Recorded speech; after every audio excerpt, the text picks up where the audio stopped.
Te compartí ya. Dale. Bueno, listo. ¿Cómo están todos? Me alegro de estar hoy acá.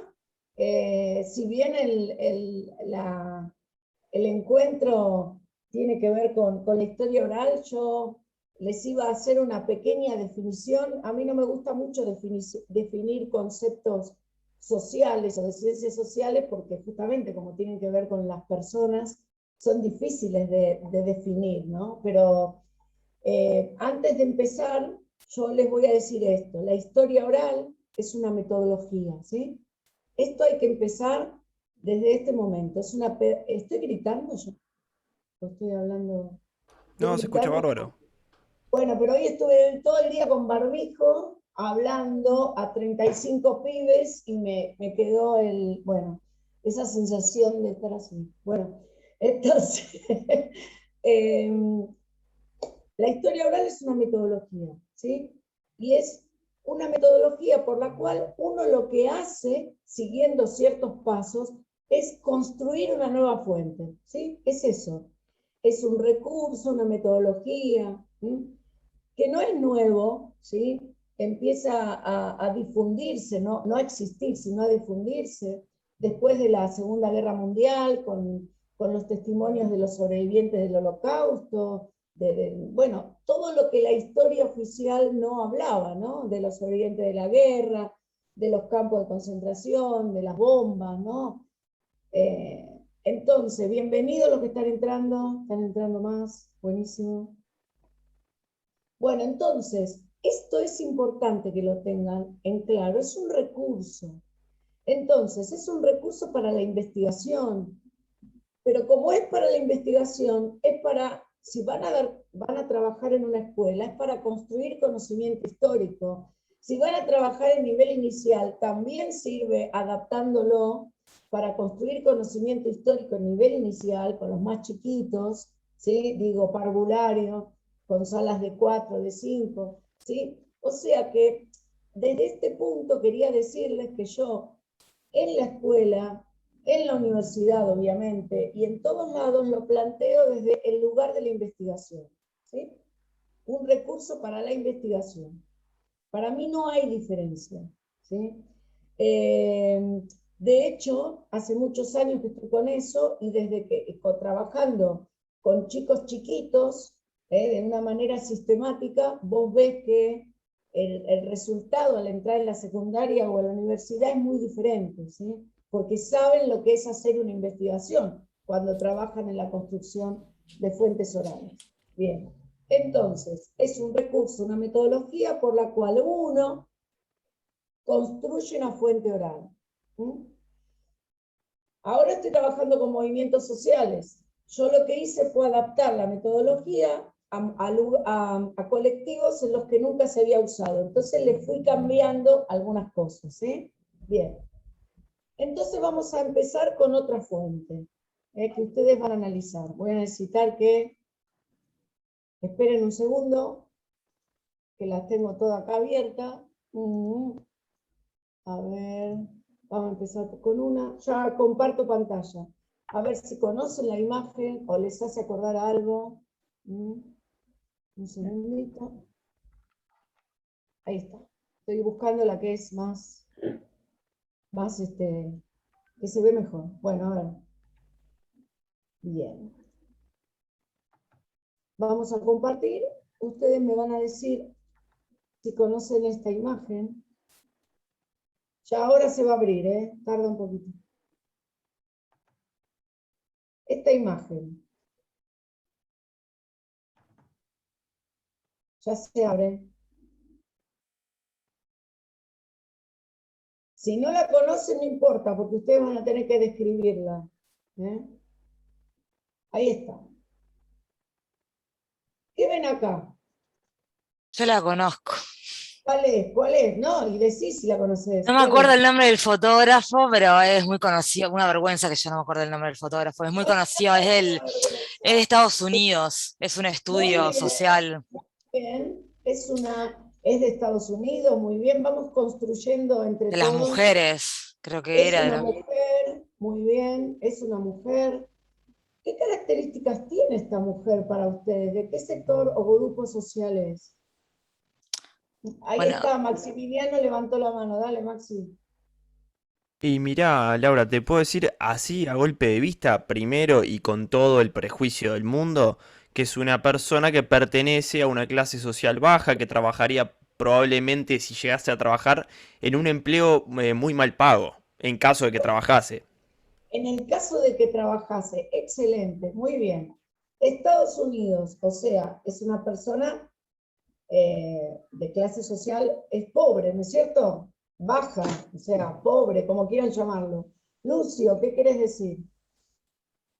Yo Lucio. quería decir también, profesora, en el sentido de que me parece que es una imagen de la crisis del 1929, de una señora de Estados Unidos, Muy ¿no? bien. Una señora de Estados Unidos de la crisis de 1929. En esta imagen no hay nada de eso, pero es una fotografía, como decía la compañera antes, es una fotografía, es la fotografía más consultada en la museo, ¿sí? Hay un museo fotográfico del Congreso de Estados Unidos, ¿sí?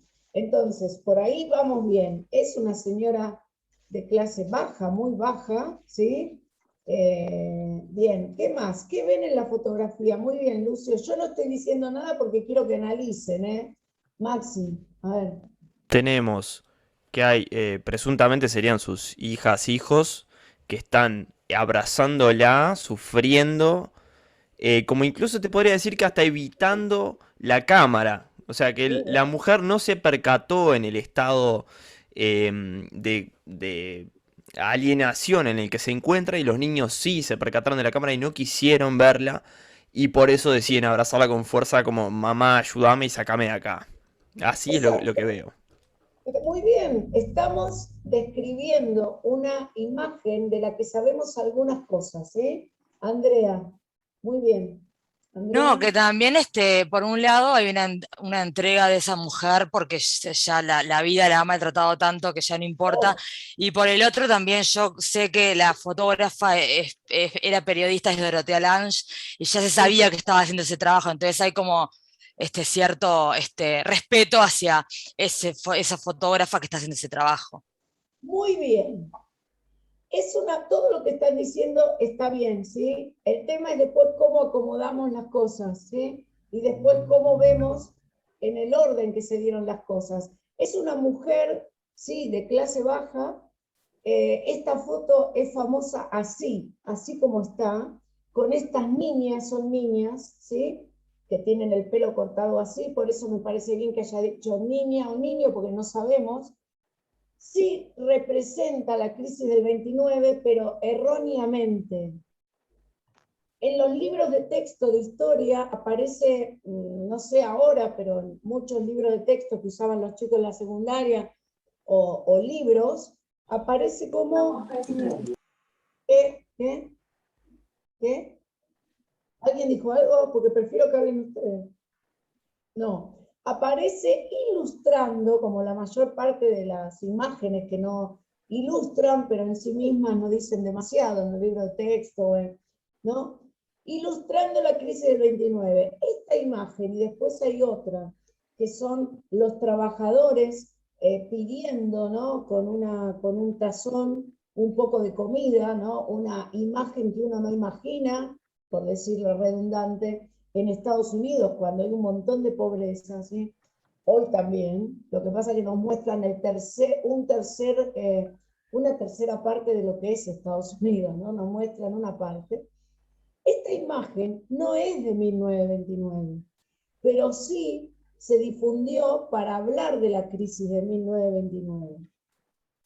Es de la fotógrafa Dorotea Lange, que en sí mismo, Dorotea Lange, que era estadounidense, era mujer, ¿sí? Estoy diciendo algo que no lo digo, ya se sabe que es mujer, pero le sumo el tema de que es una mujer. Espera que no estoy viendo el chat, si me están diciendo ahora, claro, en el MoMA, exactamente, ¿sí? Bien, me encanta que pongan cosas, que sumen cosas, me encanta. Eso es construir el conocimiento colectivamente, es así. Entonces, esta mujer, ¿sí? En realidad la foto fue tomada por una fotógrafa que es discapacitada en ese momento, había tenido polio, lo que me muestra también que todavía cuando tuvo la polio no existía, nos muestra un montón de cosas, no existía la vacuna, ¿no? que hoy existe y que permitió que se erradique la polio, ¿no es cierto? La poliomielitis. Y como mujer y discapacitada logró tener un lugar muy importante, digamos, en el mundo fotográfico, ¿sí? Dorothea Lange. Cuando uno busca, esta foto se llama La Madre Migrante, ¿sí? Como ustedes dijeron, es una madre, ¿sí? Que no se percató muy bien, que no se percató que le estaban sacando la foto, con dos nenas, ¿sí?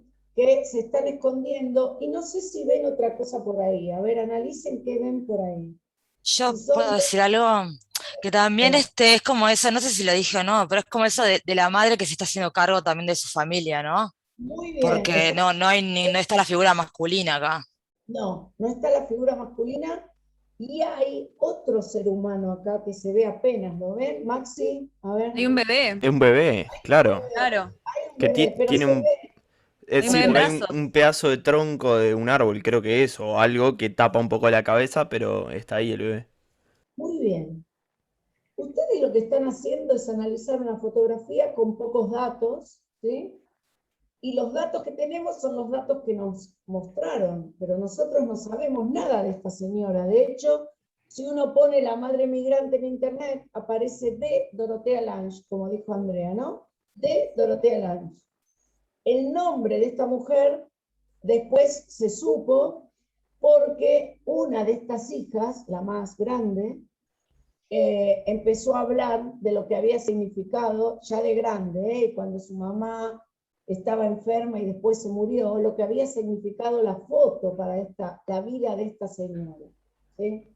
O sea, estamos hablando de una fuente gráfica, la protagonista se llama Florence Henderson, lo que pasa que siempre aparece como Dorothea Lange, y es una foto que se saca en el año 1936. No es de 1929.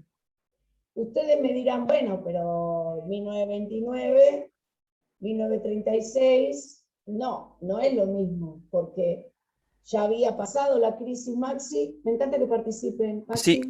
con esto que decís, ¿no? De la fecha de 1936. Hay que tener en cuenta que estábamos en plena Segunda Guerra Mundial, donde Estados Unidos estaba mandando, bueno, creo que todavía ni siquiera había empezado a mandar nada, se estaba No, aguantando, todavía pero entre... le costó mucho salir a flote de lo que fue el crack del 29, un montón costó. Bien, le Creo costó que hay algo tanto. aún más todavía, porque la foto se llama, perdóname Laura, la foto se llama Migrant Mother, o sea, la madre migrante. Lo que hizo Sí, Estados Unidos luego de la Primera Guerra, cuando Europa quedó pero en la nada misma, es lo que se llamó el acto de no sé qué sobre las migraciones. Entonces es como un poco lo que nos pasó ahora en el 2020-2019. Cortaron mucho la entrada de gente que se estaba muriendo de hambre y que buscaba el sueño americano de Europa destruida. Y esta bien. foto, yo no iba a decir que era de la crisis, yo perfectamente hubiese pensado que esta foto la sacaron en el 2019, en el 2020, porque la situación de los Bueno, migrantes en Estados Unidos es la misma que fue en la posguerra. Gente muy que murió bien. de hambre y cruzó en un barco como pudo y no llegó a nada porque Estados Unidos en aquel momento, y ahora también, tiene leyes muy restrictivas con respecto a la migración. De hecho, en el año 1928 cerró la inmigración para todo el mundo y fue un tema terrible porque entraban por la isla de Ellis, que está cerca de Nueva York, y creo que el estado pero estaban ahí, y bueno, y después se conocieron un montón de historias de personas que llegaron, y ahora con la historia oral precisamente, con investigaciones muy pocas, ¿no? Pero se comprobó que hasta le daban electroshock, ¿sí? A la gente que entraba a la isla de Ellis, y después cuando se empezaron a hacer investigaciones con historia oral a partir de entrevistas, eran personas que provenían de la comunidad judía, a las que le ponían el electroshock, ¿sí? Y todos tenían problemas neurológicos, o sea, terrorífico, ¿no? Terrorífico.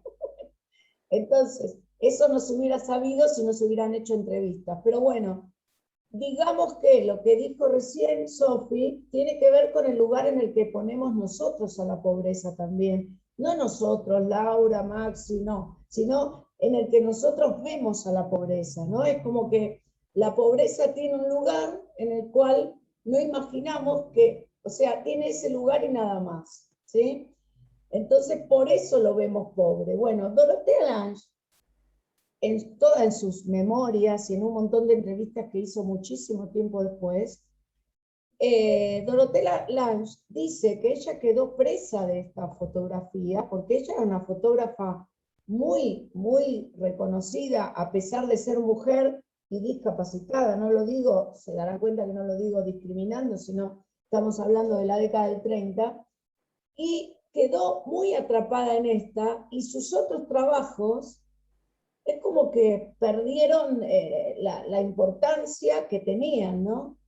Ahora, nadie se había preocupado por la historia de esta mujer, hasta que la hija empieza a hablar, una de las dos nenas que están acá. Esta fotografía fue pedida, digamos, directamente por Roosevelt, o sea, no era algo que hizo ella independientemente, ¿sí? Se la mandó el gobierno, Roosevelt directamente. Ella trabajaba en una agencia fotográfica del gobierno y quería mostrar a quién iba a ayudar este nuevo trato, este New Deal, ¿no? Que sacó a Estados Unidos, aunque le costó un montón, como decía Maxi antes, o Lucio, no me acuerdo, pero no importa. El sacar de esa crisis, ¿no? La intervención por primera vez del Estado en la economía. O sea, un Estado liberal en la que el Estado empieza a intervenir, ¿sí? Bueno, esta mujer, cuando empieza la hija a hablar, empieza a contar que cosas que no tenían que ver con las que decía Dorothea Lange, ¿sí? No es hace mucho que pasó esto. Por ejemplo, ella no pidió permiso para sacar la fotografía, la fotógrafa. Por eso, muy bien, Maxi, estos dos chicos están escondiendo las nenas, ¿eh? Entonces, ella no pidió permiso. Después le dijo que iba a hacer una foto para ayudar, ¿sí?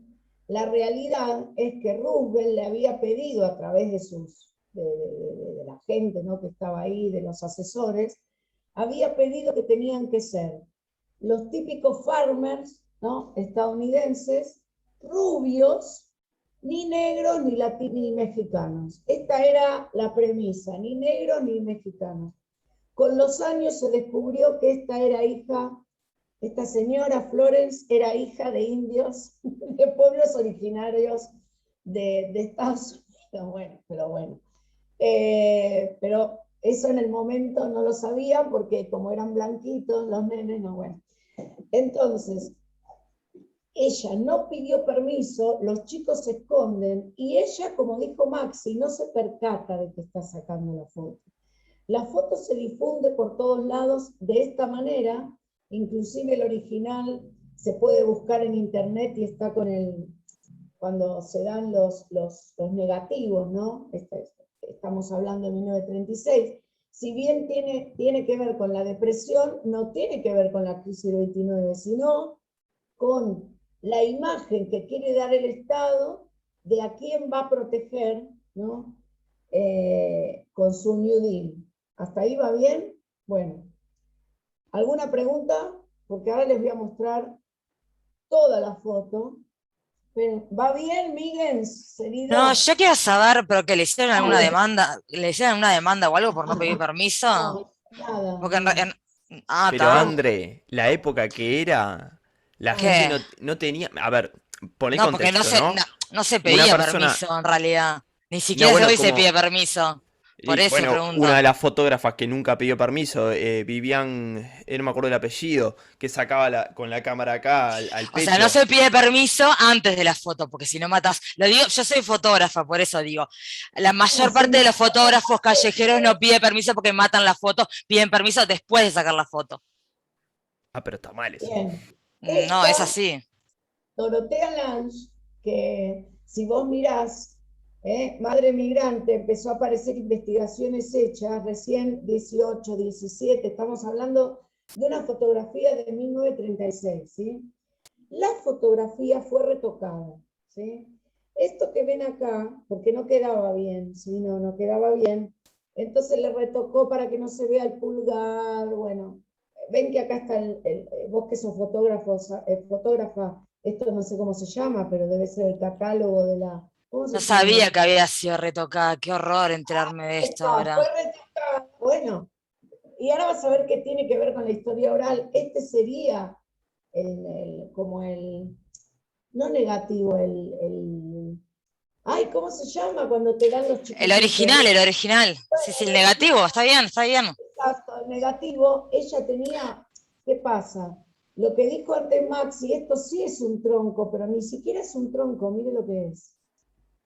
Con eso estaba agarrando la carpa que era del auto, la lona de la camioneta, con la cual se tapaba la señora, ¿sí? Miren esta foto de acá, ¿eh?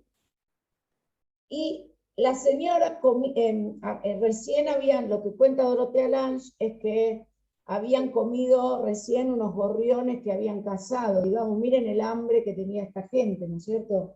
La foto fue retocada, no se pidió permiso, pero por suerte, después existieron los testimonios y la hija habló, esto lo pueden encontrar en internet, cada vez hay más nuevos testimonios, la hija habló, y así como Dorotea Lange quedó presa de esta fotografía, que de alguna manera tapó todo su trabajo de años y maravilloso trabajo, porque fue una de las fotógrafas, de las mejores fotógrafas de Estados Unidos, el tema es que ella, Florence, ¿sí? También quedó presa de eso. Cuando se le hace, cuando la hija presta testimonio, Kiara, perdón, la perra, perdón, Kiara, cuando la hija presta testimonio, dice que la madre no pudo salir de ese lugar de pobre en su vida, ¿sí? De alienada, quedó como catalogada como eso, inclusive dice que ni siquiera cuando tuvo cáncer, vieron que allá la seguridad social es carísima, ¿no? Tenés que vender tu casa, ¿no? Bueno, ni siquiera por haber sido la protagonista de la foto más famosa, ¿sí? Ni siquiera la ayudaron, para poder tener un tratamiento decente. No era pobre, digamos, no murió pobre, como era en ese momento, se pudo recomponer, pero la hija dice que a lo largo de toda su vida es como que quedó ella atrapada en ese lugar de pobre, ¿no? Bueno, de esto, ¿no? De la pobreza absoluta, de la nada, ni casa, ni nada, ¿no? Hay un montón de notas nuevas sobre este tema, ¿no? Y las nenas sí se están escondiendo. Ella nunca, Dorotea Lange, en los años siguientes a sacar esta foto, ella dijo una cosa, pero en los años 60, que esto pasa con la historia oral, la van a ver, porque es una fuente también que nosotros construimos, ya empezó a decir otra cosa, ¿no? Empezó a decir algunas cosas que antes no había dicho. Bueno, entonces, ¿por qué empecé con esto? Hay un montón de artículos, ¿eh? Les recomiendo, acá había uno que decía fue retocada, ¿no?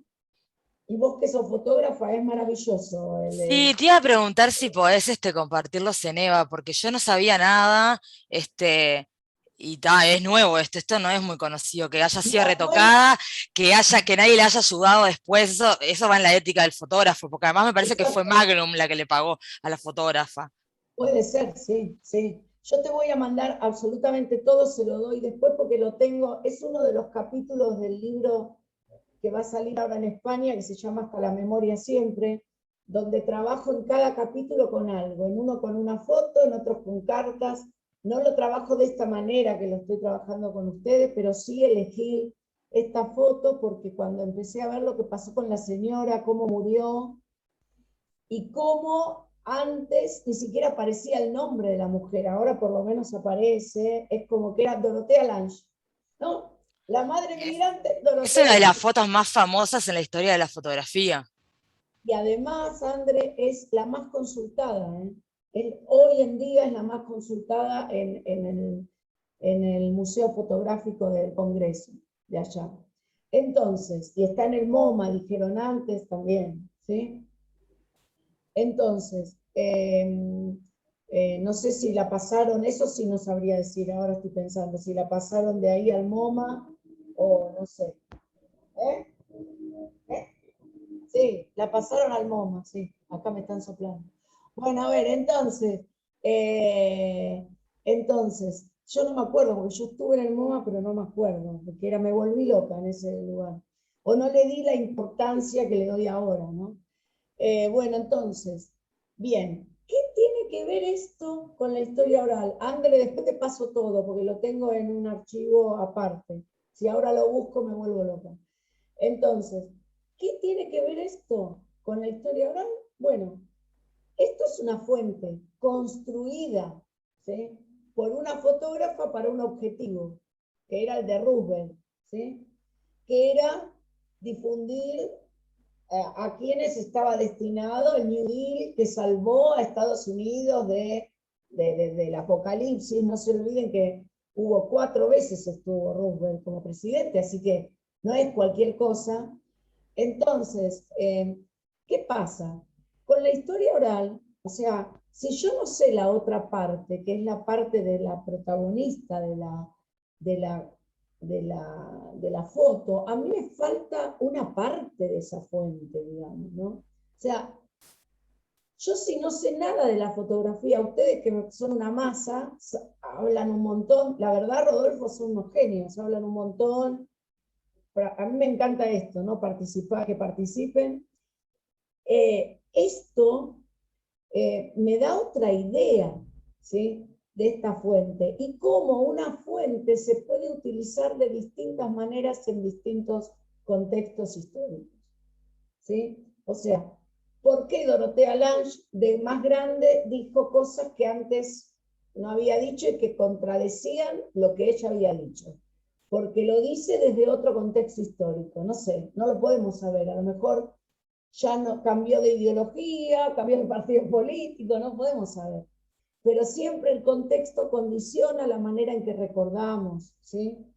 Y ahí estamos empezando a hablar de la historia oral. La historia oral también es un recurso, como dije antes, para construir una nueva fuente, ¿sí? Ahora, yo no puedo construir una fuente, que es la entrevista, todo lo que haga después con esa fuente es el uso de la fuente, ¿sí? Yo hago una entrevista siguiendo pasos, ¿sí?, que tiene la historia oral ahora, que por suerte ya hay, es un método específico que si bien es transversal a todas las disciplinas, a todas, yo puedo trabajar con la historia oral para trabajar algo de matemática, es transversal, tiene características que tienen que ver la construcción de la fuente con la investigación, ni más ni menos que con eso. Porque para yo hacer una entrevista tengo que tener un objeto de estudio, yo tengo que saber qué quiero hacer, ¿sí?, qué quiero investigar. No me voy a poner a investigar todo, tengo que elegir un tema, tengo que hacer un recorte. Ahora les voy a mostrar entrevistas, y una con la que van a trabajar para el trabajito, que es fácil el que tienen que hacer. Bueno, entonces, ¿qué pasa? Hablando de lo de Andrea, que me quedé pensando, yo hace más de 20 años que trabajo con esta metodología, ¿sí?, y he visto de todo. Lo que más bronca me da, y me sigue dando, es que se utilice el testimonio de la gente para lo que le conviene al historiador. Que es lo mismo que hace Dorothea Lange con la foto, ¿no?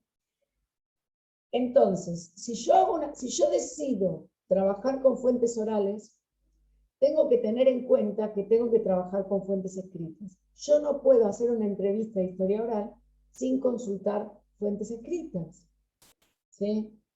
Si yo quiero analizar la crisis del 29 y entrevistar a gente que todavía puede haber gente que haya vivido esa crisis y cómo lo recuerda, yo no puedo ir y preguntarle, señora, ¿cómo lo recuerda? No, tengo que tener el contexto yo analizado, ¿sí? Como cualquier investigación.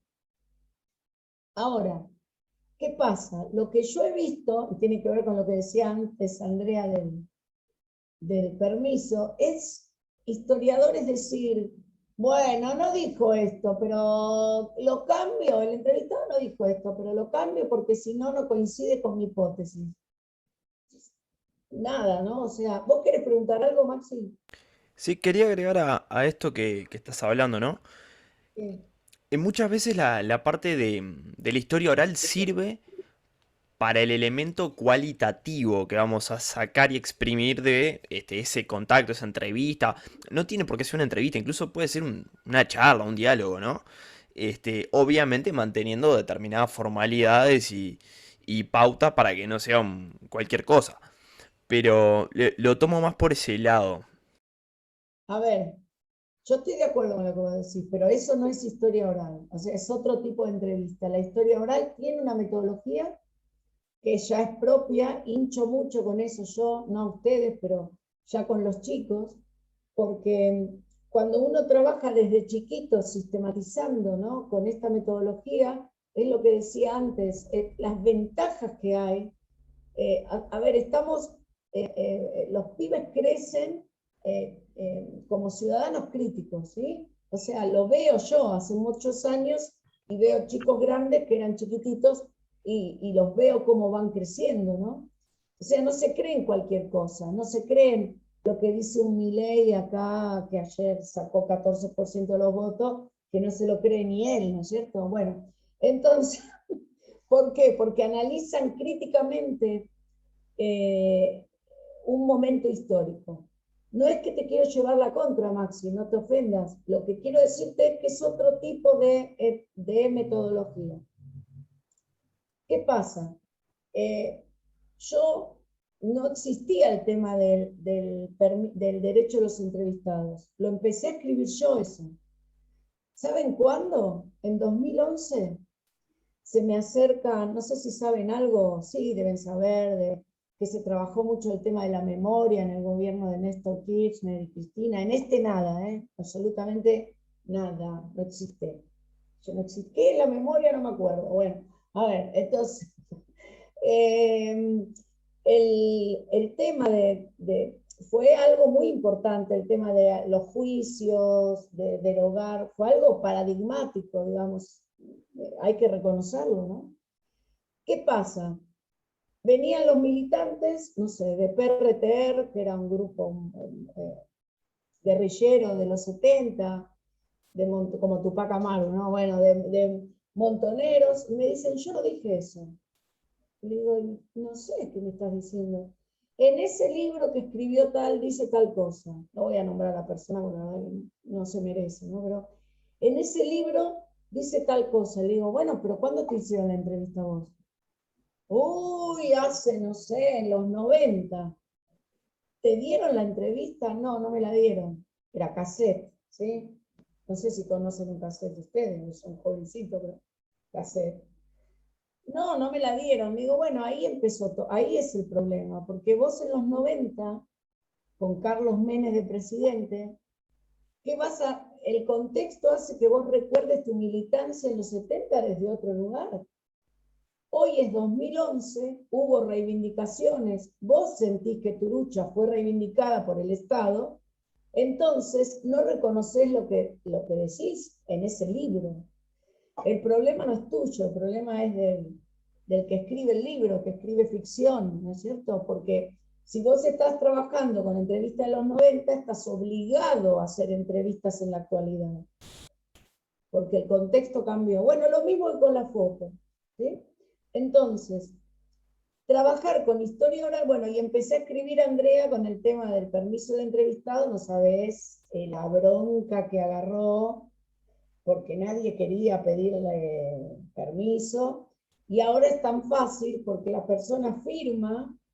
¿Sabes dónde tengo todo eso? En Nuestras Voces en Movimiento.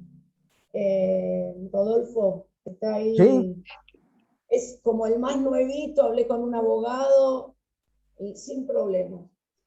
Y aparte ahora, en el momento que estás haciendo la entrevista, copias con un pendrive y se la das. O sea, no hay excusa, o se la mandás por Google Drive o no sé. Entonces, el derecho al entrevistado es muy importante, porque la gente siente, los entrevistados, sienten que lo que contó no sirvió para nada. Y que con su testimonio solamente hizo un libro el historiador o quien sea, y su historia no sirvió para nada, ¿sí? Entonces, cuando nosotros le damos la entrevista, le hacemos firmar, lo más probable es que no miren nada, porque ya les da confianza, ¿no? Pero le estamos devolviendo al entrevistado lo que él nos da con su testimonio, aunque sea una mínima parte. Eso lo digo ahora, Andrea, porque me parece muy importante lo que dijiste antes. Y en el libro Espacios y Prácticas de la Historia Oral empiezo a hablar de derecho del entrevistado y me empiezan a saltar todo. No existe eso. Es más, estaba una vez en Pergamino, que es una ciudad cerca de Rosario, que es una ciudad grande de acá de Santa Fe. Viene una chica y me dice, yo no estoy de acuerdo con el tema del permiso a los entrevistados. Le digo, bueno, sé lo que quieras, yo no te voy a obligar. Entonces, como ella tenía que, ahora te dejo decir, así termino la idea, ella fue y buscó a todos los entrevistados que habían estado en lo que era el Instituto Nacional de Tecnología Agraria en la época de la dictadura, que era gente grande, para escuchar su ponencia, digamos, ¿no? Y me acuerdo que estaban los señores, y levanta la mano uno y dice, nena, nena, yo no dije eso. ¿No? Entonces, yo, viste, pobre piba, no quería decir nada, pero claro, si vos no le das al entrevistado su testimonio, el entrevistado, uno recuerda desde el momento histórico que condiciona. Yo lo que cuente hoy de esta charla va a ser diferente dentro de un año, ¿sí? Porque nos condiciona el contexto. Y así nos pasa con las fuentes escritas. Cuando leemos una fuente, la interpretamos desde el presente. Es lo mismo, esto de que es más subjetiva, menos, fuera. Todo es igual de subjetivo. Todo, ¿sí? ¿Qué querías decir? ¿Quién era la que levantó la mano? ¿Andre o...? Sí, que en realidad también depende del contexto, ¿no? El contexto del momento de producción de esa toma, porque yo sé que fue en plena crisis y que no sé qué tanto tiempo tuvo la fotógrafa sé que iba en auto, que bajaba un rato, sacaba fotos y seguía hacia otros lugares de Estados Unidos, que me viene a la cabeza también lo que son las fotografías de guerra, que es otro contexto en el cual se toman fotos y es imposible pedir permiso porque el fotógrafo está en el medio de la guerra y lo pueden matar a él, y de hecho hay un montón de fotógrafos que han muerto en plena guerra. Entonces, son como otros contextos que son más complejos a la hora de pedir permisos, ¿no? Lo que pasa es que ella, y lo dice la hija en un reportaje que lo pueden buscar, miente. Dorotea Lange dice que le pidió permiso para sacar la foto. Y ahí no estamos hablando del derecho a autor, estamos hablando de otra cosa, de la situación en la que ella se sentía, digamos, una persona expuesta en la pobreza total, ¿sí? Difundida y que llega a ser la foto más famosa, y queda atrapada en ese tema, ¿no? Por eso traje el tema de esta mujer, ¿no? Es muy interesante, hay muchos artículos nuevos que hablan sobre esto, y bueno, o sea, yo no estoy criticando a la fotógrafa, o sea, el fotógrafo de guerra, o qué sé yo, tiene que sacar la foto, ¿no? Y si no lo echan, qué sé yo, cómo es, ¿no? Pero bueno, pero estamos olvidándonos de una parte, ¿no? Que es la parte que yo quise rescatar para trabajar como si fuera el testimonio en la historia oral. Miren, mientras voy buscando, esperen un segundito, les voy a mostrar, esta es una entrevista con la que van a trabajar, que es hermosa. Vos decime los tiempos, paren, esperen que se me abrió el... Esta entrevista, yo tengo un canal de YouTube donde estoy subiendo, ahora se las pongo, esta es con la que van a trabajar, ¿sí? Para que ya sepan qué es lo que... En el de otras memorias, yo estoy digital, ¿la ven ahora? Sí, se está viendo el canal de YouTube. Bueno, yo estoy digitalizando, ya digitalicé un montón de entrevistas, es un archivo que tiene 28 años, este año cumplió 28 años, es un archivo que se hace en una escuela, yo soy directora de ese archivo, pero después se transformó en otra cosa, porque llegamos a hacer investigaciones históricas por las cuales pusimos baldosas por las memorias a estudiantes desaparecidos que ni siquiera de la escuela, que ni siquiera se sabía que habían desaparecido. Y todo eso se hizo a partir de una investigación con entrevistas de historia oral, ¿eh? Entonces, hay un montón de líneas de investigación, si ustedes miran, el YouTube nos permite poner como listas de reproducción, ¿sí? Esta, ¿ven que dice experiencia migratoria? Dice experiencia migratoria, yo le puse Italia, porque tenemos un montón, el nombre, experiencia migratoria Italia, porque la idea fue el primer tema de las investigaciones hace 28 años, esta es del 2015, seguimos haciendo entrevistas, ¿no?, de experiencias migratorias, pero esta señora sabía, uno tiene que hablar antes con ella, decirle que la vamos a entrevistar, que la vamos a filmar, nunca hay problema. Aclaro, una entrevista de historia oral es filmada o grabada, todo lo demás no es historia oral, ¿eh? Si yo puedo tomar apuntes, pero son para mí, el documento oral es la entrevista, ¿sí? Es más, ahora los que antes decían que la entrevista era mejor grabada en audio, ahora dicen que es mejor filmada por un montón de el otro metatexto y todo, ¿no? El metadiscurso y todo, que es maravilloso. Todos los que nos perdemos, ¿no? Bueno, esta señora le decimos, mire, va a venir para el proyecto Experiencias Migratorias, dice, sí, yo vengo de Italia, vine en 1948 a la Argentina, nació en 1938, entonces uno sabe los temas anteriores y se pone a investigar, ¿sí? Y después está armar el cuestionario. ¿Sí?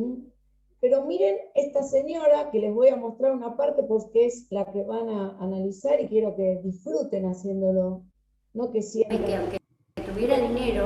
Espera.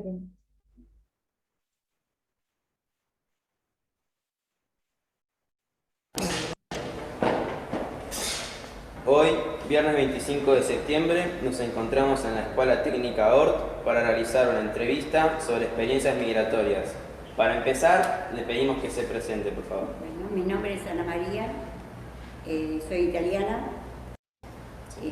Hace del año 48 que estoy en Argentina, 1948, y llegué a la Argentina a los 10 años.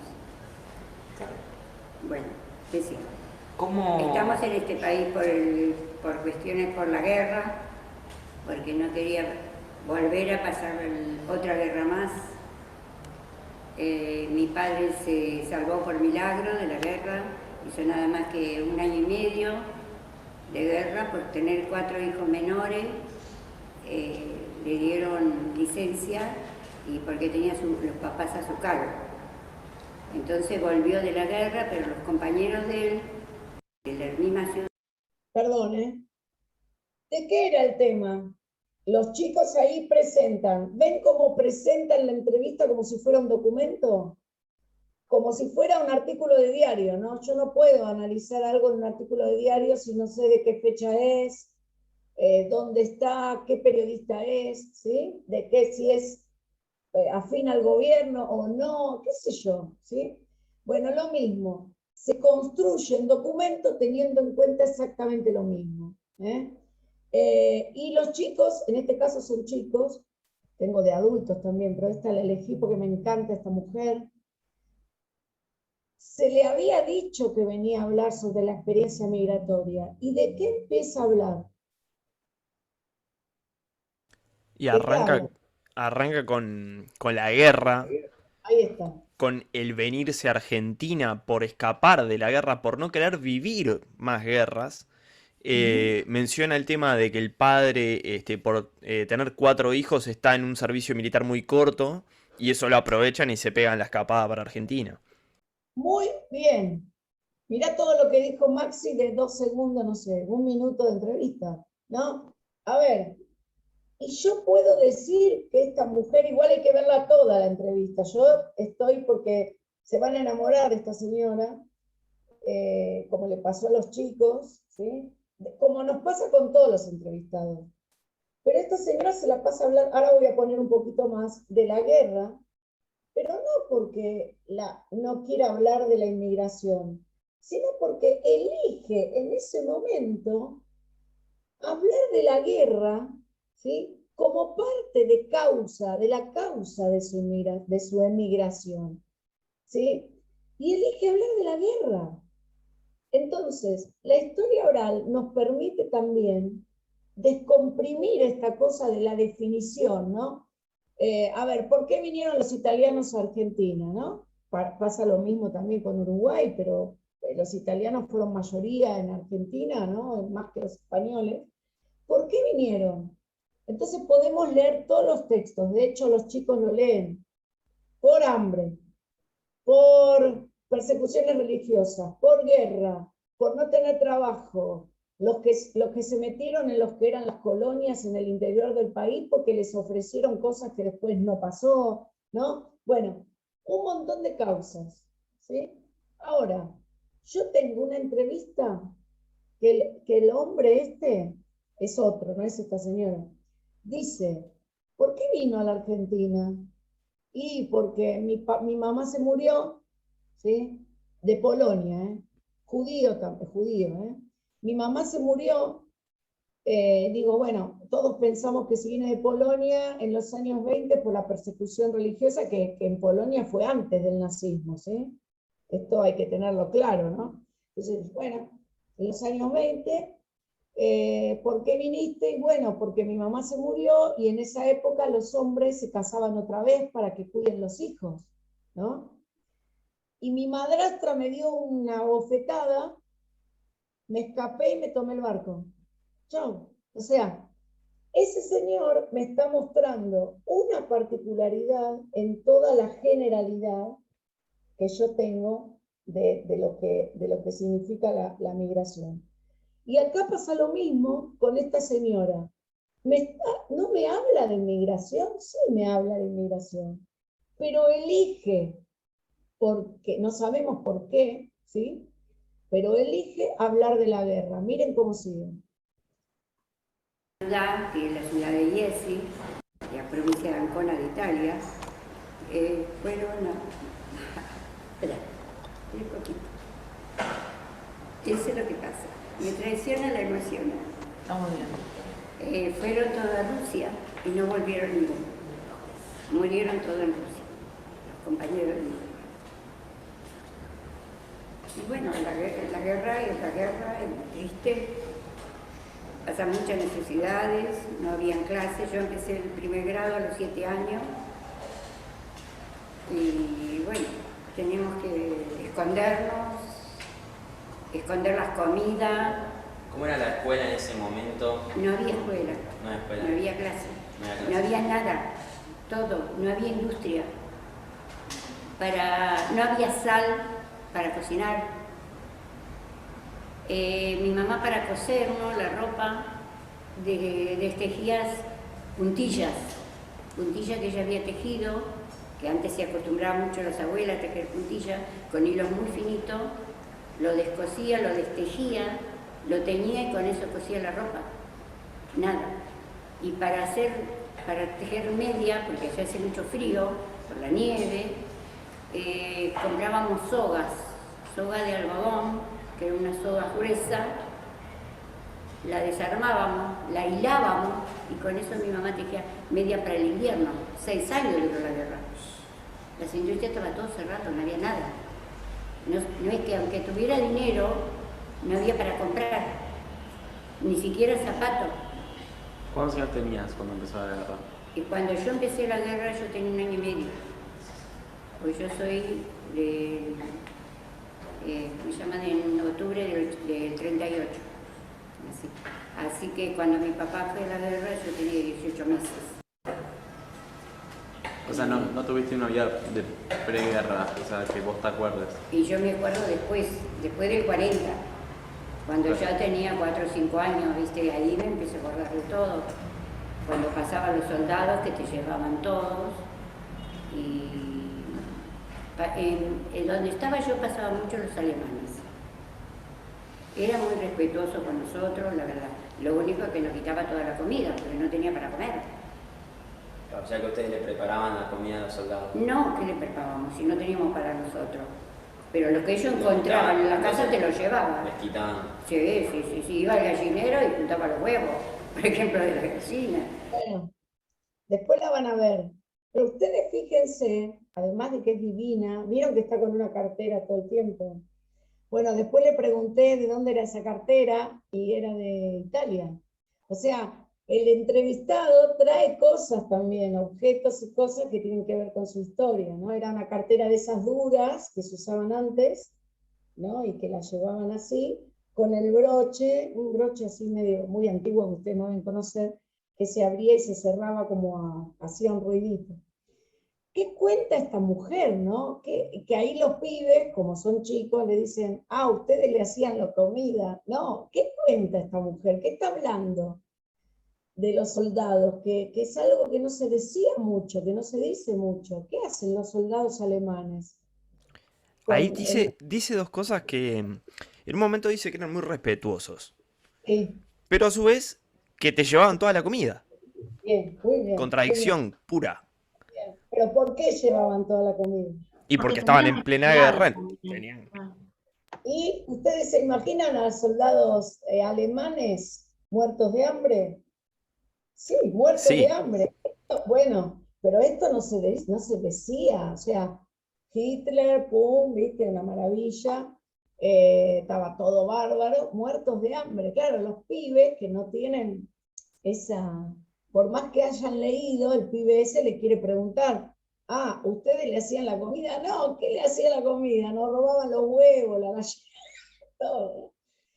Imagínense esa situación, Maxi, vos que la das, parece que ya seas vidente de lo que va a decir esta mujer, no se los voy a espolear, pero ella habla de algo que es muy difícil escuchar de la guerra, ¿no?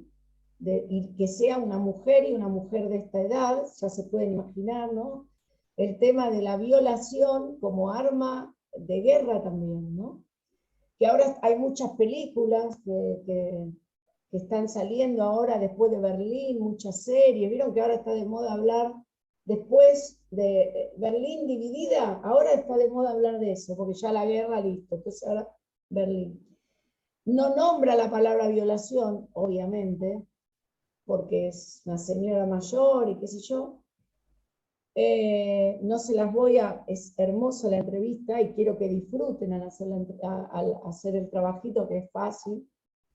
Pero esta señora, en una parte, que ahí se quedaron muy impresionados los chicos, como la historia oral va desde el nacimiento, y por más que yo le pregunte de nacimiento, ella eligió empezar desde la guerra, no puedo hacer nada, ¿sí? Puedo después preguntarle, pero yo ya tengo los datos.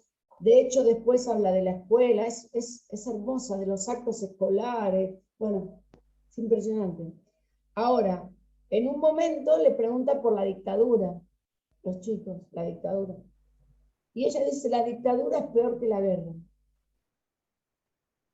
Entonces, después de haber hablado todo sobre la guerra y contado lo que ustedes van a escuchar, al decir eso, no hace falta estar diciendo que te picaneaban en la dictadura, que te metían la picana en los genitales. Ya con eso, un pibe o cualquiera, ¿no? Se da cuenta de la magnitud que una italiana que viene perseguida por la guerra y que le pasa todo lo que cuenta ahí, diga que es peor, ¿no? ya uno se da una imagen, una idea de lo que significó la dictadura, ¿no? En educación es muy importante esto, porque no hace falta estar diciendo, ninguno de los entrevistados que tenemos que son de la dictadura y fueron torturados, te dicen cómo lo torturaron, ¿no? Pero sí, te dicen otras, te transmiten otras imágenes que son hasta más completas que eso, ¿no? ¿Se entiende para dónde voy? ¿Me explico? Digo, no se entiende, ¿me explico para dónde voy? Fíjense cómo uno lo que hace es construir una fuente. Yo no puedo hablar ahora de la forma del cuestionario porque es largo y ustedes lo tienen ahí. Tienen ahí si quieren un día los puedo ayudar, no tengo problema, ¿eh? Me llaman, me escriben, puedo estar otro día acá con ustedes, ya sabe Rodolfo. Pero el tema del cuestionario es muy importante porque ahí está el tema de la investigación, ¿sí? Yo elijo ¿qué? Experiencia migratoria, ¿sí? Y el título también es importante, porque primero llamábamos inmigración. Después de escuchar las primeras entrevistas, empezamos a hablar de experiencias migratorias, porque inmigración nos quedaba chico, ¿sí? Nos quedaba chico, era como, esto no lo tuvimos en cuenta, esto tampoco, esto, ¿no? El tema de que la historia oral es toda la vida de la persona. Por ejemplo, cuando trabajamos el tema de la militancia, es muy interesante, si no tuviéramos toda la vida de la persona, no entendemos de dónde, de qué grupos sociales, a qué grupos sociales pertenecían estos militantes, ¿no? Entonces, nos falta toda una parte, ¿no? Con Malvinas es lo mismo, que estamos trabajando el tema de Malvinas en cuanto a la tortura en Malvinas. Ustedes saben, la guerra de Malvinas, los soldados fueron obligados, no era un gobierno militar, 1982, pero hace poco que se empieza a hablar de las torturas, ¿eh? Hay un testimonio en el canal que se llama Silvio Katz, ustedes ponen Malvinas y les aparece, y él y otros 90 y pico o más fueron los que iniciaron la causa para que se declare delito de lesa humanidad la tortura del soldado, digamos, del conscripto, que sería el que iba obligado el soldado, por el inmediato superior que tenía un año más, ¿sí? Es terrible eso. El gobierno argentino, o sea, la Corte Internacional de Derechos Humanos declaró delito de lesa humanidad. El gobierno argentino dijo que prescribe porque es delito de guerra. O sea, fíjense, ¿no? Fíjense. Entonces, el tema por eso digo que de memoria cero este gobierno, porque, a ver, no parece del mismo rango político o partido político del anterior, no de Macri, del anterior. Entonces, fíjense cómo con una entrevista, porque esto empezó con las entrevistas, este hombre empieza a hablar de lo que le pasaba a él por ser judío. Lo estaqueaban, le meaban, perdón, ¿no? Pero le meaban acá en el hielo y se le ponía como, bueno, ¿no? Horrible. Al otro por ser correntino y negrito, al otro por ser gordo, al otro, y así se la pasaron torturando a los soldados y nadie hablaba del tema. ¿Sí? Todo esto, si no tenemos el testimonio de la gente, no nos enteramos. Y si leemos lo que dice el presidente, o sea, listo, delito de guerra, no prescribe. ¿Cómo prescribe? Un delito de lesa humanidad no prescribe, ¿sí? Entonces no quieren hacer juicios, hay un montón que están vivos y todavía son hasta jóvenes dentro de... y ya llamaron a declarar a varios, y uno de repente está enfermo, el otro le agarró un ataque al corazón, y el otro, y bueno, y es así hasta que se mueran. No sé si les queda, a ver, Maxi. No, que con esto que yo no sabía eso de las torturas en Malvinas, no estaba ni enterado. No. Pero me resulta raro, ¿no? Digo, que se escuden detrás de, no, bueno, fue en periodo de guerra, cuando para todas las atrocidades que hizo los nazis, que hicieron los nazis, sí tuvieron el juicio de Nuremberg, donde se los castigó ¿tá? Para que pagaran por lo que fueron, o sea, torturas, pero nefastas. O sea, no hay palabra para describirlo, ¿no? Pero, Bueno, digo, hubo y era plena guerra. ¿sabes qué pasa, Maxi? El tema Malvinas es un tema que todavía molesta por varias razones, y si no fuera por los testimonios de los sobrevivientes o veteranos, como ellos se quieran llamar, ¿no? No sabríamos todas estas cosas, porque es un tema de, hay mucha gente que culpa, digamos, a ver, una cosa es el militar, Galtier y todos los que decidieron ir a tomar las islas, y otra cosa es el soldado que tenía que hacer el servicio militar y ni siquiera se enteró que iba a Malvinas, ni la familia se enteraba que iba a Malvinas. Entonces hay un tema que confunden, ¿no? Que me parece que tiene que ver con un tema político, partidario, y también están muy divididos los sobrevivientes de Malvinas, ¿no? Y bueno, pero lo de las torturas ya son más de 100 los que denunciaron. Al principio era 1 o 2, ahora son un montón. Pero esperemos que la sigan luchando, ¿no? Porque es terrible escuchar lo que les pasó, ¿no? Y muertos de hambre, no tenían nada. Se hacían poner presos por los ingleses para que le den un huevo, un huevo. ¿Sí? Y aparte es la última guerra cuerpo a cuerpo casi que hubo. Ahora ya las guerras no son así. Entonces con armas que vos pueden mirar las entrevistas y los archivos públicos, que los tipos te dicen eran de 1945 las armas. Entonces estaba el caño torcido. Entonces yo no miraba a Rodolfo para apuntarle, pero le apuntaba al de al lado, ¿entendés?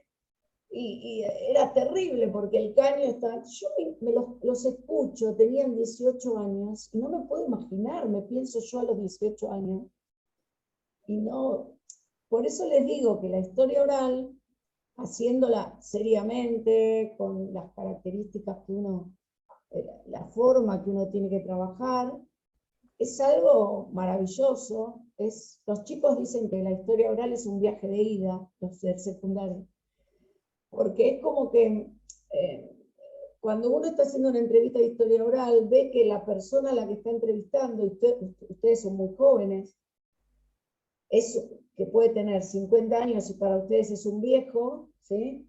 Aunque no lo es, está contando cosas que ustedes pueden reconocer en el presente, y eso hace que se acorten las distancias.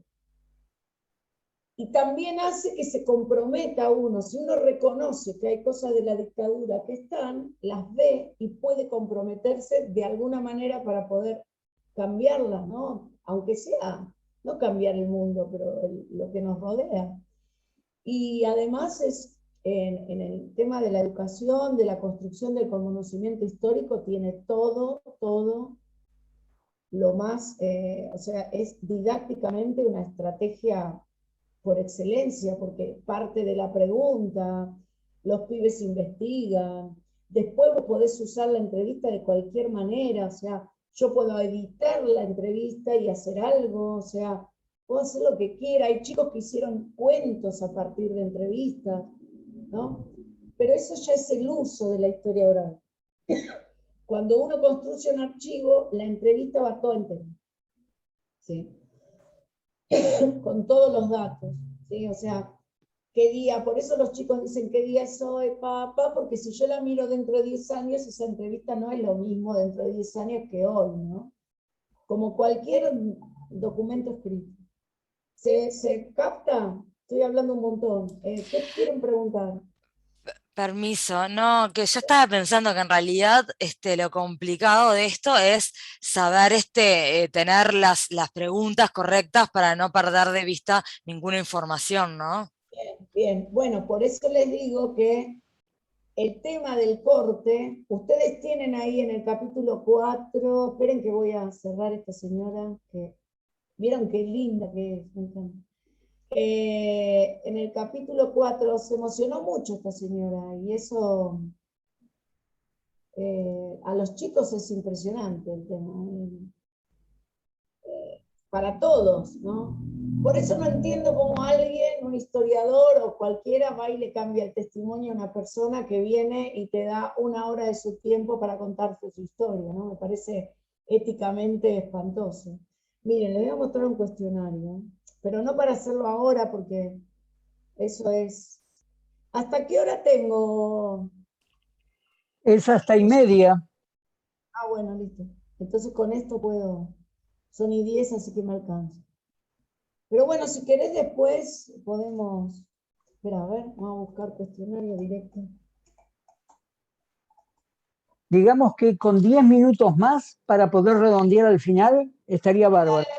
Lo muestro nada más. Ahora corto pantalla y muestro. ¿Eh? Ahora yo estoy trabajando con organizaciones sociales y el otro día empezamos, después de casi 2 años, a construir fuentes orales en directo. Ahí me di cuenta de la diferencia que hay, ¿no? Entre, ahí comparto, entre lo que es, acá, por ejemplo, este lo hicimos hace poco. No, este es el otro. Yo trabajo, ahora se los doy, ¿eh?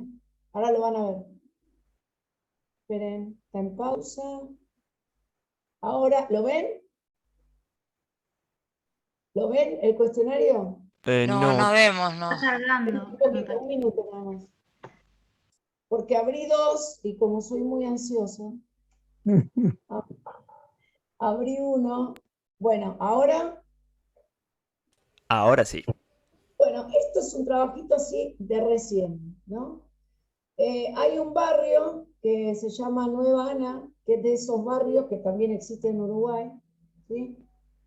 Que no puedo bajarlo, ¿no? Pero bueno, arriba dice construcción del archivo histórico de historia oral del barrio Nueva Ana.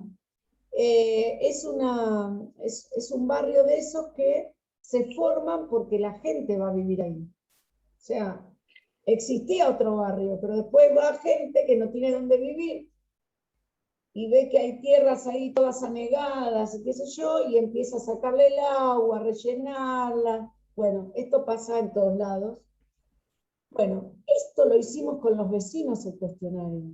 O sea, esto, que es lo que a mí me encanta, estoy en una organización social, nos encontramos varias veces, los vecinos del barrio empezaron, no hay nada escrito sobre este barrio, lo único que hay escrito es el intendente cuando va y, qué sé yo, pone algo y quiere sacarse una foto, ¿no? No sé, pone una plaza para los chicos y saca la foto, pero del barrio no hay nada, ¿sí? Bueno, entonces, la única manera era hacerlo oral, empezar oral. Nos reunimos hace 2 semanas en el barrio y empezó a venir gente, ya sabíamos, gente. Esto se llama cuestionario de doble entrada con final abierto, ¿sí? Este es el cuestionario que yo recomiendo porque uno puede tener en cuenta acá cosas que uno no... que la persona no dice, y si yo puedo en algún momento preguntárselo, se lo pregunto, ¿sí? No es que le digo, para comenzar podría presentarte, contar, nombre, apellido, en el lugar de nacimiento, no, ¿sí? No, pero es para mí, ¿sí? Y como esto se hace colectivamente y una investigación se tiene que hacer también, tendríamos que aprender a trabajar colectivamente, es para el otro también. Esto lo hicimos con los vecinos, ¿saben en cuánto? No sé, miren que no es largo, es la base, en 1 hora, después de haber escuchado lo que nos decía la gente. Fuimos con este cuestionario y había cola de personas trayendo que querían contar su historia. Este cuestionario, ahora tenemos que agregarle nuevas preguntas. ¿Por qué? Porque la gente nos dijo cosas que nosotros no sabíamos. De repente aparece una persona y dice, yo fui la primera vecina. Y trae fotos, y trae un plano, y nos empieza a traer otro material escrito que va a acompañar al eje, que en este caso es oral, porque no hay casi nada, ¿sí?, de este barrio. Y fue impresionante porque después, ahora estamos en la parte de mirar las entrevistas que hicimos. Hay cosas que hay que cambiar, sobre todo de los que hicieron las entrevistas, pero yo dejo que aprendan, ¿no? Así se aprende. Y ahora, después de mirar las entrevistas, tenemos que agregar preguntas acá. Por ejemplo, todos hablan del tema del rellenado de la tierra, porque era tierra inundada. Imagínense lo que debe ser eso. Bueno, eso hay que preguntarlo. Todos hablan de ese tema, nosotros no sabíamos eso. Pero todos, y todos reivindican que es su barrio porque tuvieron que hacer eso. ¿Sí? Pusieron nombres a las calles, o sea, es un barrio que construyeron ellos. ¿Sí? Pero el primer cuestionario era así, no era largo. Después, ¿sí? Después tuvimos que, vamos a tener que agregar preguntas a partir de lo que respondió la gente. ¿Sí? Por ejemplo, son todas preguntas, el tema de presentarse, yo lo recomiendo siempre por el tema de que cada uno se presenta como quiere. Yo ya sé cómo se llama el entrevistado, porque para eso tengo los datos antes. Pero la gente se presenta como quiere, de repente tengo madre de Plaza de Mayo, me llamo tal, soy madre de Gustavo. No es lo mismo que se presente con el nombre que diga soy la madre de Gustavo. Es lo mismo con los Malvinas. Por ejemplo, en Malvinas, me acuerdo, porque me las tengo en la cabeza, las 400 entrevistas o más que hicimos, ¿no? Pero uno que dice, soy tal, el nombre Gerardo, papá, soy veterano no reconocido de Malvinas. Ya ahí me está dando una información a mí. Veterano no reconocido. Hay acá toda una parte que los que no estuvieron ahí, bueno, toda una historia, ¿no? Los que no estuvieron en Malvinas. Bien, entonces, el de presentarse nos da un montón de información. Y son preguntas que me tienen que contestar con información, o sea, no, ¿cómo estaba? No, por ejemplo, ¿es verdad que viniste al barrio porque no tenías dónde vivir? ¿Qué me va a contestar? ¿Sí o no? No, tienen que ser preguntas, porque yo lo que estoy haciendo con la entrevista es sacar información, que después voy a confrontar con la otra información. En este caso no tengo mucha, pero por eso me encantó hacer esto, porque una señora se presentó como la vecina número 7, la vecina número 7, y después le hacemos la entrevista a otra, y era la 1. Entonces era como que era una maravilla, era como el trabajo de detective, ¿no? Me encantan. Y imagínense los chicos, pero esto es con adultos. Entonces, ¿cómo supo del barrio? ¿No?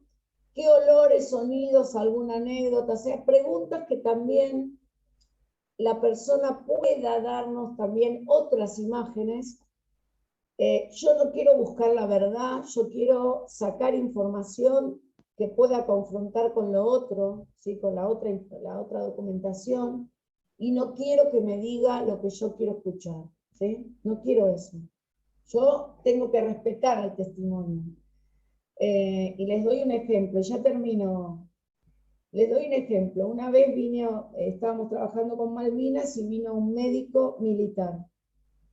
La cara de los entrevistados era un médico militar, qué feo, seguro es nazi, así, Y lo que vos dijiste antes, el tema del prejuicio, ¿no? Seguro es nazi, seguro era milico, seguro odiaba, ¿no? Bueno, así. Entonces, nada, empezamos, se hizo la entrevista y me dice, che, no sé si me va a gustar esto que voy a escuchar.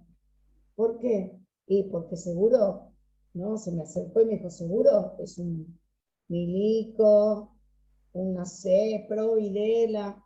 Videla era, bueno, saben ustedes, era como el que empezó la dictadura. Entonces le digo, y bueno, buenísimo. Si no coincide con lo que vos pensás, reafirma tu pensamiento o la construcción que vos hiciste. Pero a él lo tenés que respetar. O sea, él viene a contar su historia, no lo que vos querés que te cuente. terminó siendo todo al revés, porque el tipo había estado en Haití, era un tipo recontra solidario, que se había metido en el terremoto de Haití, había ido a Angola, qué sé yo, una cosa, ¿no? Entonces, lo que vos antes dijiste del prejuicio, que lo tenemos todos, la única manera de sacar el prejuicio, por ejemplo, el pobre, que no puede ser otra cosa que ser pobre, ¿no? O sea, es pobre. Les recomiendo te recomiendo para trabajar con ellos o que ellos lo vean, una charla TED de Nyamamanda Chandie, Nyamamanda Chandie, que es una nigeriana que tiene una charla TED que se llama El peligro de contar una sola historia, ¿no? Y que tiene mucho que ver con la historia oral, y que tiene mucho que ver con el peligro de esto de creer. Ella cuenta en una parte, ahora se los muestro, y les pongo el link. Ahora muestra ella dice, no se las voy a decir todas, pero ella dice esto, ¿no? Miren, ella dice, y yo era de clase media, primero que te tira todo el tema abajo de que los africanos están todos descalzos, muertos de hambre, ¿no? Bueno, ella era de clase media y tenía gente, ahora les pongo el link, esta es Chimamanda Adichie, ¿sí? El peligro de la historia única, yo digo, el peligro de contar una historia única, y les doy ahí lo pusiste, buenísimo, genial. Bien, mi Nyamamanda dice en un momento, mi mamá era de clase media, trabajadores, pero teníamos a alguien que nos limpiaba la casa, y era muy pobre. Mi mamá siempre decía, no comés la comida, es buenísimo, no comés la comida, mirá tal que no tiene para comer, mirá tal que... Bueno, entonces una vez van a la casa de tal, y ven que hacían unas cestas hermosas, de todo un trabajo que hacen ellos, artesanal espectacular, y ella no podía creer, porque para ella un pobre era solo eso, un pobre, y no podía hacer absolutamente nada de la vida, nada, no podía ni ser artesano.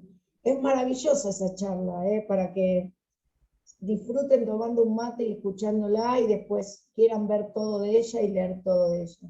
Es una novelista divina, y ahora se define como feminista, pero no feminista más como amplia, ¿no? Digamos.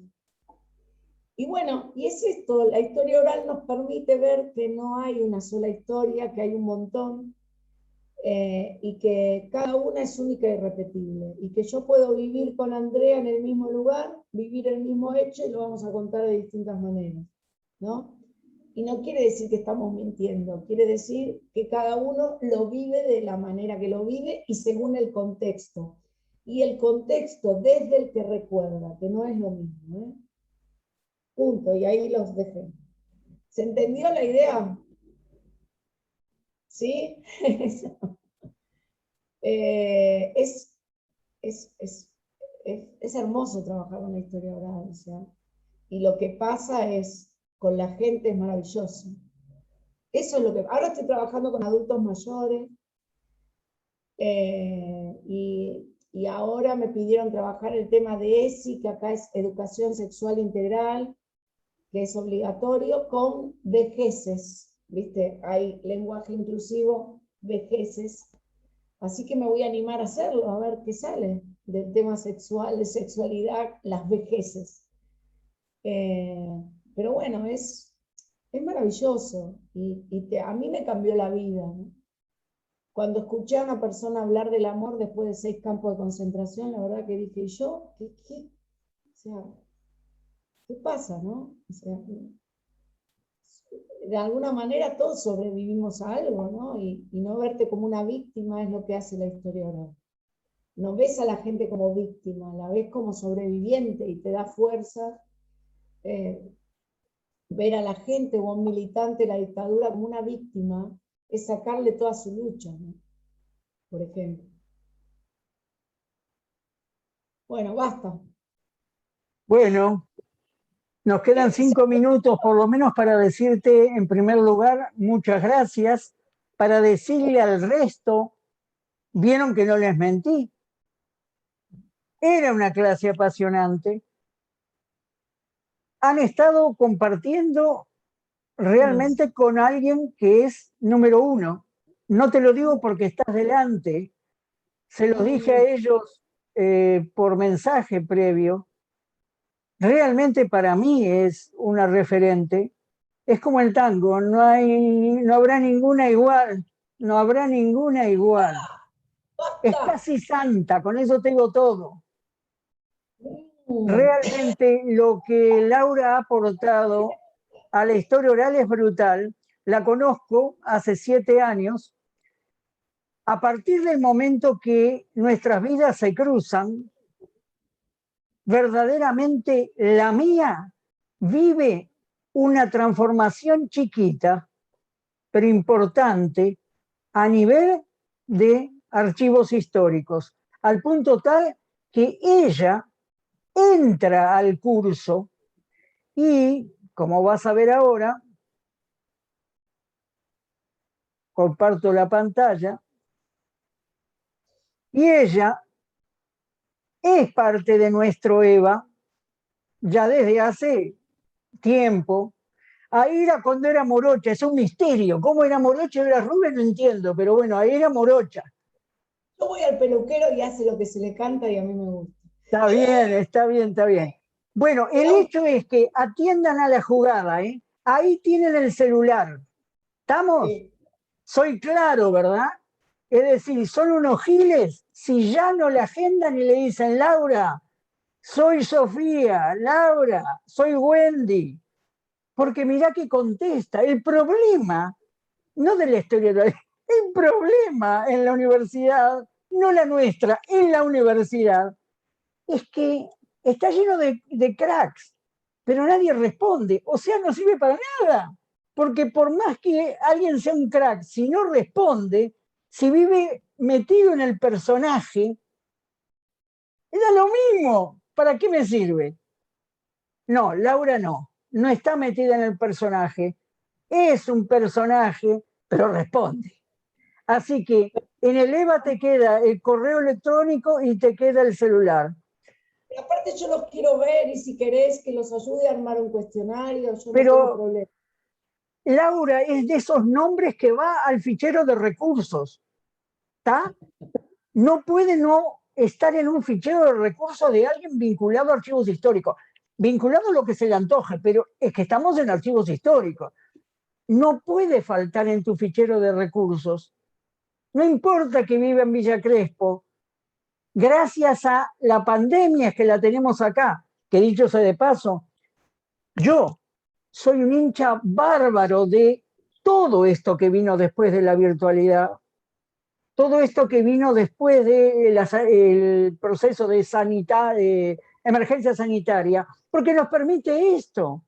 Esto era imposible, nunca se me ocurrió. Se me ocurrió este año, por una razón obvia, porque es posible. ¿Está? Así que es clave lo que hoy compartió. Solamente voy a agregar el envío de el trabajo para la próxima. Va por chat en este momento, a ver. Y tiene que ver con la entrevista que elegí. Así que ya más o menos. A ver si le llegó a todos. Sí. Llegó a todos, ¿verdad? Perfecto. Sí, descargándolo. Perfecto, van a descargar sin problema. El hecho, va a quedar en EVA también. El hecho es que esa es la tarea para la próxima. Tenemos como límite el domingo que viene a las 23:59. Es una tarea sencilla, pero te lo dijo ella. Es disfrutable. Lo que sentí desde el primer momento que la conocí, a Laura, fue una comunión absoluta de almas. Entendí que tenía delante a alguien tan pasional como yo, solo que más inteligente, más preparada, más todo. Pero alguien que vivía con pasión la docencia, que es algo muy poco común. Así que cómo no enamorarme apenas la vi.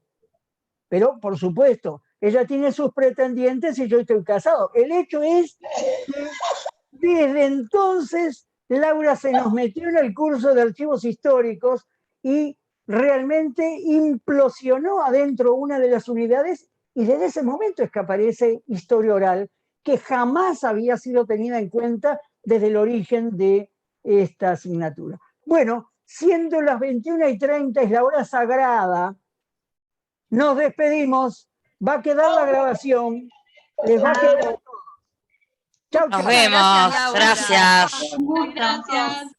Muchas gracias, un placer. Precioso, igualmente, Sofi, mi Montevideo adorado.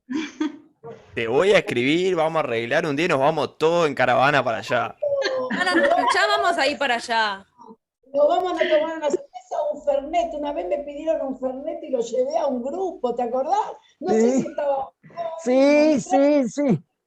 Porque salía más caro en Uruguay que acá y me llevé el fernet para allá. Ese es bien de porteño el Fernet.